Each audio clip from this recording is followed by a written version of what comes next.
আসসালামু আলাইকুম রহমতুল্লাহ। 10 মিনিট মাদ্রাসায় আপনাকে স্বাগতম। যে 6টি কারণে ফরজ নামাজও ছেড়ে দিতে পারবেন। আমরা অনেকেই মনে করি ফরজ নামাজ আদায়ের সময় যত বাধাই আসুক না কেন নামাজ ছেড়ে দেওয়া যাবে না। আমাদের এই ধারণাটি সঠিক নয়। ইসলামের অন্যতম প্রধান স্তম্ভ হল নামাজ। মুসলমানদের প্রতিদিন 5 ওয়াক্ত নামাজ নির্ধারিত সময়ে আদায় করা ফরজ। আল্লাহ তাআলা বলেন, ইন্নাস সালাতা কানাত আলাল মুমিনিনা কিতাবাম মাওকুতা। নির্ধারিত সময়ে সালাত কায়েম করা মুমিনদের জন্য অবশ্য কর্তব্য। সূরা নিসা আয়াত 103। নামাজ আদায়কারীর জন্য শরীয়ত সম্মত কোনো অপারগতা ছাড়া নামাজ ভেঙে দেওয়া জায়েজ নেই। সূরা মুহাম্মদ আয়াত 33। শরীয়ত সম্মত ওজর বা যেসব কারণে নামাজ ভেঙে দেওয়ার অনুমতি আছে তা হল, নম্বর 1, মা বাবা ডাকলে তাদের খেদমতে নামাজ ভেঙে দিতে পারবেন। যদি প্রবল ধারণা হয় যে মা বাবা ডেকেছেন কোনো বিশেষ কারণে, তাদের তৎক্ষণাৎ সাহায্যের প্রয়োজন হচ্ছে, তখন নামাজ ভেঙে দেওয়া জায়েজ।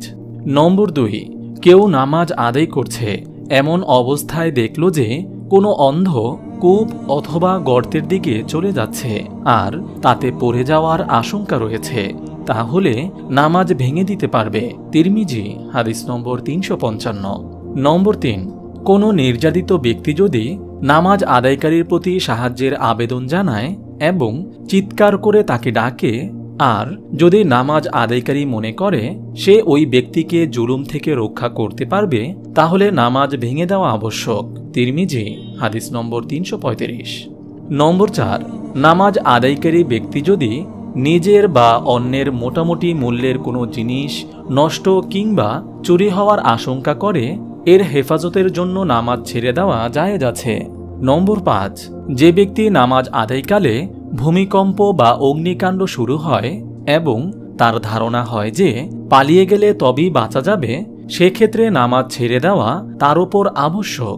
একইভাবে পানিতে ডুবে যাচ্ছে কিংবা আগুনে পুড়ে যাচ্ছে এমন ব্যক্তিকে রক্ষা করার জন্য নামাজ ছেড়ে দিতে হবে। এ বিষয়ের মূল দলিল হল, তোমরা নিজেদেরকে ধ্বংসের দিকে নিক্ষেপ করো না আর ভালো কাজ করো। যারা ভালো কাজ করে আল্লাহ তাআলা তাদেরই কি ভালোবাসেন। সূরা বাকারা আয়াত 192। নম্বর 6, দূরপাল্লার যানবাহন ছেড়ে যাওয়ার আশঙ্কা থাকলে এবং যানবাহনে থাকা নিজের মালামাল চুরি বা খোয়ানোর আশঙ্কা থাকলে নামাজ ছেড়ে দেওয়া জায়েজ। আল্লাহ তাআলা মুসলিম উম্মাহকে শরীয়ত সম্মত কারণগুলো ছাড়া নামাজ ছেড়ে দেওয়ার গুনাহ থেকে রক্ষা করুন। নিজের এবং অন্যের জান বাঁচানো সম্পর্কে প্রয়োজনীয় ইলম দান করুন। আমিন। আপনি যদি এরকম ভিডিও আরও পেতে চান তাহলে এই চ্যানেলটি সাবস্ক্রাইব করে পাশে রাখা বেল আইকনটি অন করে দিন।